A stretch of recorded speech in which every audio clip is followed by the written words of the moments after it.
मोहसिन के करीब नहीं आना।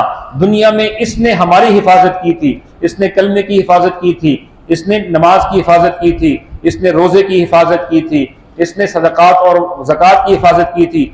आज हमारी जिम्मेदारी है अपने मोहसिन की हिफाजत करना। तुम्हारी जो ड्यूटी है वो दूर से करो और वहीं से वापस हो जाओ। वो कहेगा मन रब्बु का, मा दीनु का, मन नबीयु का, तुम्हारा रब कौन है? ये बोलेगा रब्बी अल्लाह। आगे से वो बोलेंगे सदकता, तुमने बिल्कुल सही कहा।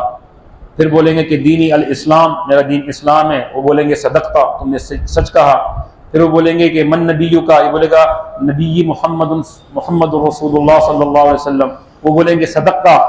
फिर वो बोलेंगे नुम का नाइमतिल उरूस, अब सो जाओ, तुम्हें कोई फिक्र की जरूरत नहीं। इतने में खिड़कियां खुल जाएंगी, जन्नत की खिड़की खुल जाएगी और कब्र का हद निगाह दूर लंबी हो जाएगी, वसी हो जाएगी, वसअत आ जाएगी।